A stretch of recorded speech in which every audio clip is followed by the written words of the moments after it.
And finally, I come to Tibet. Yes. I speak with a certain passion because I have a connection with Tibet, with the Dalai Lama. And therefore, I may be colored, but I feel very strongly about it.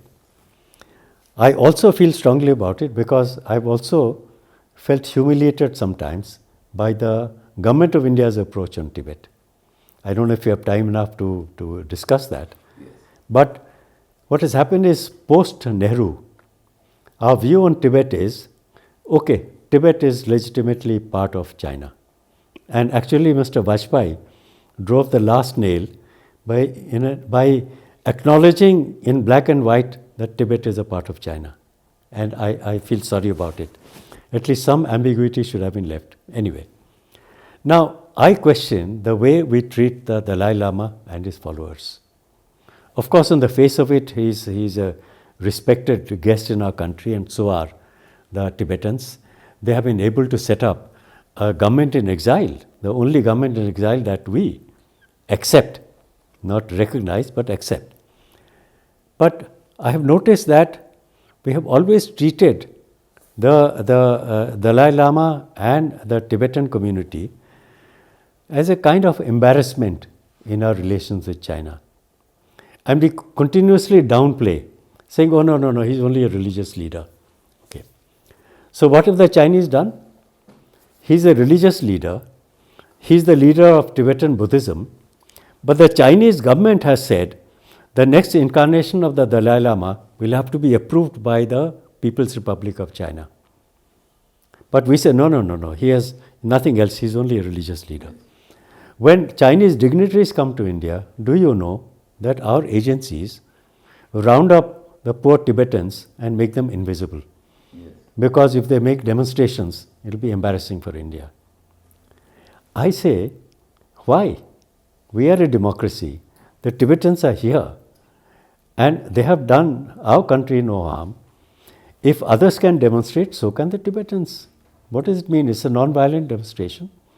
Allow it. Don't round them up, rough them up, put them in detention until the visit is over. It's not done. My own experiences. I was Secretary West, not Foreign Secretary.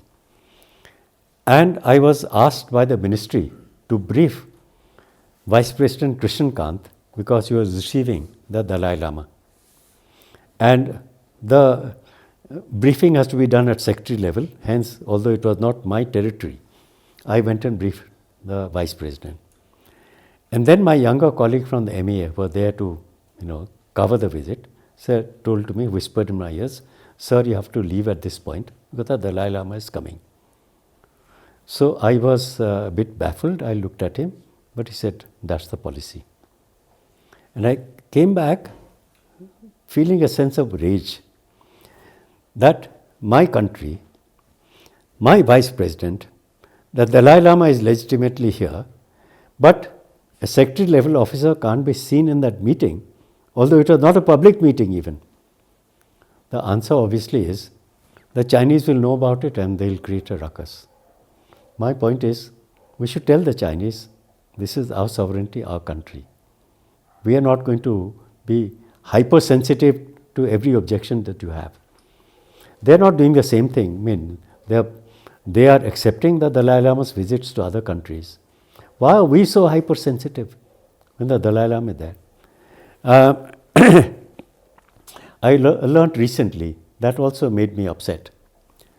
After the Wuhan summit, Yes. which Prime Minister Modi attended, the Cabinet Secretary, and this came out recently in the newspapers, the Cabinet Secretary apparently issued a circular to all government departments saying that the Tibetans are going to celebrate the anniversary of the Dalai Lama's arrival in India.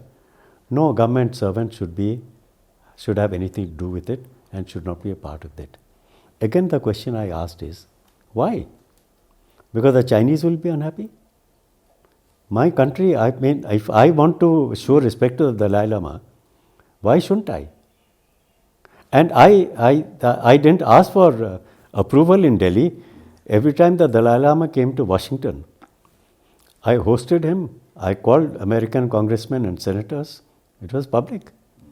no hesitation. So, Tibet, I think we need to rethink our approach to Tibet, because I think the Dalai Lama is perhaps the most distinguished global ambassador for India.